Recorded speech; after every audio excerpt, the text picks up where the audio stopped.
नमस्कार, मैं हूं रत्ना और आप देख रहे हैं सी न्यूज़ भारत। आए करते हैं राजस्थान बुलेटिन की और बात होगी भरतपुर की, जहां निर्माण कार्य के दौरान एक मजदूर को कोबरा सांप ने डस लिया, जिससे इलाके में अफरा तफरी मच गई। साथ ही बात होगी जोधपुर की, जहां पुलिस को एक ही दिन में 3 बड़ी कार्रवाइयों में सफलता मिली है। ऐसी तमाम खबरों पर विस्तार से चर्चा करेंगे। वायर उपखंड के ग्राम समराया में निर्माण कार्य के दौरान एक मजदूर पुरुषोत्तम को कोबरा सांप ने डस लिया, जिससे इलाके में अफरा तफरी मच गई। जानकारी के अनुसार मकान निर्माण कार्य के दौरान पत्थर उठाते समय उसके नीचे छिपे सांप ने पहले हाथ और फिर पैर पर डस लिया, जिससे उसकी हालत बिगड़ गई और वो बेहोश हो गया। परिजन तुरंत उसे बयाना उपजिला अस्पताल लेकर पहुंचे, जहां उसका इलाज जारी है। डॉक्टरों के अनुसार समय पर इलाज मिलने से उसकी जान बचाने की कोशिश की जा रही है। वहीं घटना के बाद पूरे गाँव में दहशत का माहौल बना हुआ है। भरतपुर से सी न्यूज़ संवाददाता देवेंद्र की रिपोर्ट। भरतपुर के कृषि विज्ञान केंद्र कुम्हेर द्वारा ग्राम कृषि महोत्सव के अंतर्गत जय चोली गांव में किसान सभा का आयोजन किया गया, जिसका उद्देश्य किसानों को उन्नत कृषि तकनीकों और नवीन कृषि आदानों की जानकारी देना रहा। कार्यक्रम में मुख्य अतिथि डॉक्टर आर.के. मीणा सहित कई कृषि विशेषज्ञ मौजूद रहे। वहीं इफ्को भरतपुर के उप क्षेत्र प्रबंधक श्याम सुंदर ने किसानों को नैनो उर्वरकों जैसे nano urea, nano DAP, nano zinc और सागरिका के उपयोग, ड्रोन स्प्रे तकनीक की विस्तृत जानकारी दी। विशेषज्ञों ने किसानों को आधुनिक कृषि पद्धतियां अपनाकर लागत घटाने और उत्पादन बढ़ाने के लिए प्रेरित किया, जिसमें बड़ी संख्या में किसानों ने भाग लेकर अपनी जिज्ञासाओं का समाधान प्राप्त किया। पोषक तत्व है उसकी मात्रा बढ़ा दी गई है। तो पहले ये हो रहा था कि साहब दुकान वाले जो हैं वो जबरदस्ती दे रहे हैं। अब ये जबरदस्ती वाली बात नहीं है, आप स्वयं जाकर के खरीदो। ये प्रोडक्ट अब काम कर रहा है, इसको आप जरूर काम में लें, क्योंकि ये चीज हम खुद जो है इस पे प्रयोग कर रहे हैं और इसके काफी अच्छे रिजल्ट्स हैं। ज्यादा समय अब ना लेते हुए मैं आगे बढ़ना चाहूंगा। भरतपुर से सी न्यूज़ संवाददाता देवेंद्र की रिपोर्ट। खबर जोधपुर से है, जहां ANTF के महानिरीक्षक विकास कुमार ने बताया कि अतिरिक्त महानिदेशक पुलिस दिनेश MN के निर्देशन में नशे के खिलाफ चलाए जा रहे अभियान में एक ही दिन 3 बड़ी कार्रवाइयों में सफलता मिली है।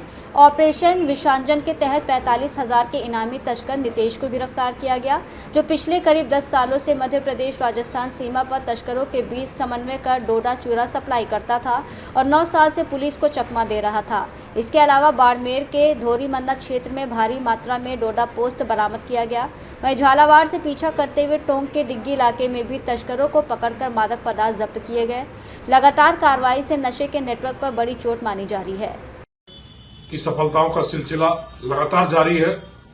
नशे की हर विधा पर ANTF लगातार निर्मम और प्रबल प्रहार कर रही है। चाहे वो अफीम डोडा चूरा की तस्करी हो, गांजे की खपत हो या सिंथेटिक ड्रग्स, परिष्कृत मादक पदार्थ MDMA जैसे पदार्थों को समाज में जहर के रूप में फैलाना हो, हर विधा पर लगातार प्रहार कर रही है, अनवरत प्रहार कर रही है और सफलताएं भी लगातार मिल रही है। और साथ ही साथ इस धंधे के स्वयंभू सरगनाओं, बड़े सूत्रधारों की गर्दन तक हाथ पहुंचाना, यह भी ANTF का शगल बना हुआ है। और उसी के क्रम में आज एक और बड़ी सफलता अर्जित करते हुए ऑपरेशन विशांजन चलाकर करीब 2 महीने की अनवरत परिश्रम के बाद नशे के कुख्यात तस्कर बड़े सूत्रधार नितेश पुत्र राजकुमार निवासी छोटी सादड़ी प्रतापगढ़ को गिरफ्तार करने में ANTF को सफलता मिली है।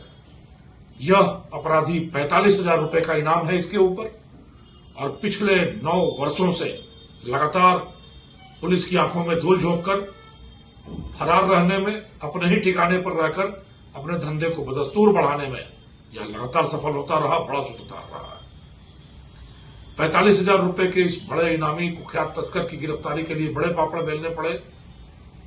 ANTF की टीमें पहले सीधे दबिश देने का प्रयास करती रही, और अपने रसूख के आधार पर यह लगातार उनको धत्ता बताता रहा। जब सीधी उंगली से काम न निकला,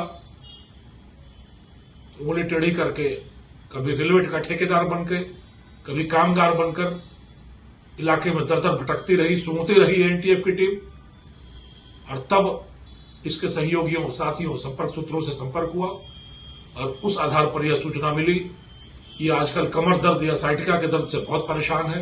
इलाज के लिए टोने टोटके तंत्र मंत्र का इस्तेमाल कर रहा है और अमुक तिथि को आवरी माता के मंदिर में यह मान्यता है कि इस तरह के जब रोगी जाते हैं तो उनको परेशानी से निजात मिलती है। इस छोटे से सूत्र को विकसित कर बड़ा जाल बुना एनटीएफ ने और आखिरकार परिश्रम रंग लाया और इस अपराधी की गर्दन तक एनटीएफ का हाथ पहुंचा। आमतौर पर देखा जाए तो इस तरह के सारे बड़े कुख्यात तस्कर 8वीं से 10वीं तक के बीच में कहीं फेल होते हैं, पढ़ाई छोड़ देते हैं और नशे के धंधे में लग जाते हैं। पर यह तस्कर थोड़ा अलग है। बीकॉम तक की पढ़ाई की, अकाउंटिंग के, लेखा के सारे गुरों से पूरी तरह वाकिफ हुआ और उसके बाद धंधे में कूदा। उस धंधे में कूदकर नफा, नुकसान, निवेश का इतना अच्छा बखूबी अंदाजा लगाता रहा कि सबसे पहले माल खरीदना, सबसे पहले माल बेचना इसका शगल बन गया और इसी तरीके से सफलता की लगातार सीढ़ियां पड़ता हुआ यह इस धंधे का बड़ा सूत्रधार बना। पिछले 9 वर्षों तक लगातार फरार रहने का कारण यह रहा कि लोगों ने इसको लगातार सहयोग किया। अपनी कमाई का 10% रॉबिनहुड बनकर 10% यह समाज के कार्यों में लगाता रहा, लोगों का विश्वास जीतता रहा, उनका साथ लेता रहा और अपना गैंग बढ़ाता गया। 9 वर्षों तक नहीं पकड़े जाने से लोगों को यह लगा कि इसके ऊपर ईश्वर की कृपा है और लोग और इसके साथ जुड़ते रहे। और जब एएनटीएफ की वक्त दृष्टि पड़ी तो ईश्वर का साथ अपराधी के साथ न होकर कानून की शक्ति के साथ हुआ और यह बड़ी सफलता मिली। इस तरह के बड़े बड़े स्तंभ, नशे के बड़े सूत्रधार लगातार धराशायी किए जा रहे हैं, उनको उनकी मंजिल जेल की सलाखों तक पहुंचाया जा रहा है। और हमेशा प्रयास यह है कि युवा पीढ़ी इन तस्करों के दिखाए रास्ते पर, चमक दमक के पगडंडियों पर न चले, अपने परिश्रम से, अपनी मेधा से, अपने पराक्रम से, अपने शौर्य से अपनी मंजिल को पहुंचने का प्रयास करें, पाने का प्रयास करें और उस मंजिल को पाकर उस मंजिल का आनंद लें, न कि इस झूठी चमक धमक और चकाचौंध के पीछे भागकर जेल की कोठरी के पीछे, जेल की सलाखों के पीछे अपना जीवन बर्बाद करें। युवा पीढ़ी से हमारी विनम्र अपील है कि सही रास्ते पर चलें, सही मंजिल को पाएं और सही आनंद का लुत्फ उठाएं।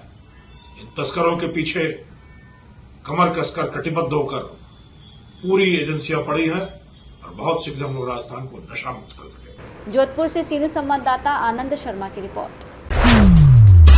कोटा शहर में भीषण गर्मी के बीच नेक रहमत education and helping and society ने मानवता की मिसाल पेश करते हुए महाराव भीम सिंह अस्पताल परिसर में राष्ट्रीय सचिव आबिद खान के नेतृत्व में एक शीतल जल प्याऊ और छबील लगाई।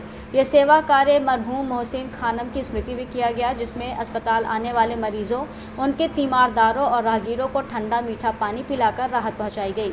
गर्मी से बेहाल लोगों को इस पहल से बड़ी राहत मिली। वहीं आबिद खान ने कहा कि इंसानियत ही सेवा की सबसे बड़ी इबादत है और सोसाइटी आगे भी ऐसे जनहित कार्य जारी रखेगी। अध्यक्ष नितिन गौतम, हाल संघ प्रकोष्ठ जिला सचिव रोशन अली और संघ प्रकोष्ठ लियाकत अली के नेतृत्व में आज हमने सारे सवाब के लिए मरहूम मोहसिन खानम, मरहूम मीनू बेगम और मरहूम अरबाज चिंटू और मरहूम अकरम अली के सारे सवाब के लिए शरबत का प्रोग्राम रखा है।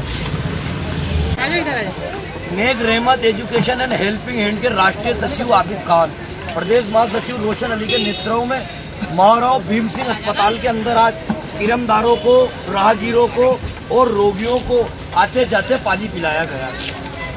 सभी ने कोसर इसाले सवाब मरहूम मोहसिन खानम, मरहूम मीनू बेगम, मरहूम चिंटू अरबाज, मरहूम अकरम अली के इसाले सवाब में आज पूरे एमबीएस के अंदर प्रदेश अध्यक्ष आबिद खान, प्रदेश महासचिव रोशन अली, विकलांग प्रकोष्ठ से सज्जन जी, जिला अध्यक्ष नितिन गौतम के नेतृत्व में आज इस प्रोग्राम को अंजाम दिया। हमने पहले भी कोटा के अंदर विभिन्न प्रकार के काम करे, सेवा भाव का ही काम शुरू से करते हुए आए हैं और सेवा भाव का ही काम करेंगे। जय हिंद, जय भारत।